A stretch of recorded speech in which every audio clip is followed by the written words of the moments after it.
Hi, my name is Jason Vandenberghe, and I am the creative director on Red Steel 2.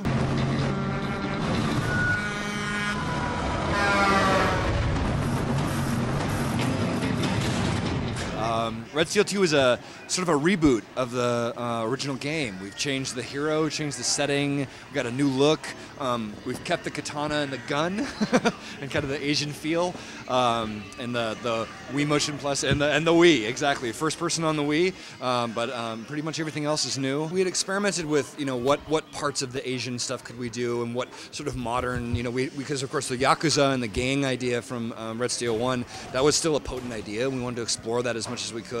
But when we decided to reevaluate and kind of take a look at the world in general, I mean, really what we did is we took the sword and a gun and we kind of put them in a pan and boiled them down to their essence, and 6 months later we were like, okay, wow, that seems to be cowboys and samurais. That's really what that is about, right? But really, I think at the heart it was this idea that the Wiimote could become your weapon.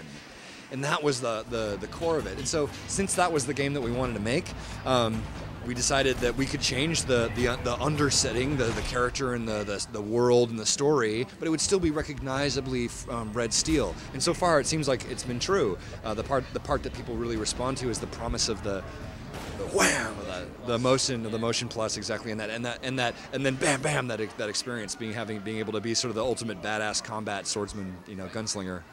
We have a mini game or two in there.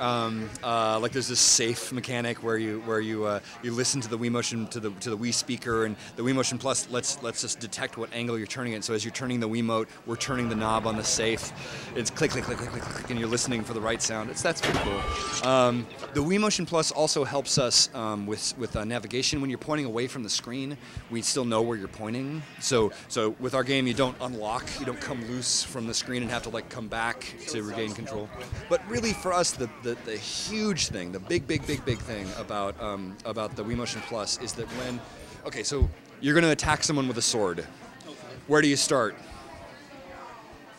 And if that's the Wiimote, it's pointing, to my bathroom, right? It's not pointing at the screen.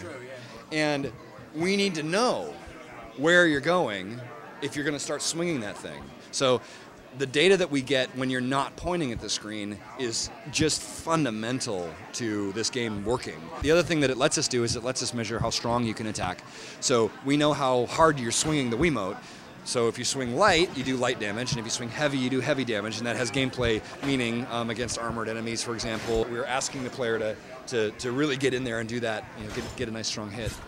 The game got delayed. Yeah. Till when and why? So we are pushed out until the quarter after Christmas, the space between January and March. I'm gonna bet it's gonna be later than January 1st is probably not on the list of things. I actually feel like it's a great opportunity. I'm psyched to have this extra time because it's polished time. It's the time, the extension was given to us because we have the potential to sort of take a really great combat experience, and we need time to integrate that into the world and really make the level experience as strong as it can be. We want to really make a game that from beginning to end is, it's as cool at the end and even cooler as it was when you picked up the Wiimote. And to do that, you need to go through the polish cycle a few times. If you were excited about the potential of turning your Wiimote into a sword and what that would be like in a first-person game, this is the game for you. It's if that promise was something that you were disappointed with last time, I think we've got it this time. Ultimately, the audience is going to tell us if we succeed or not. But I'm very excited to be bringing this experience. So, if you love swords, play Red Steel 2. All right, thank you very much. Thanks.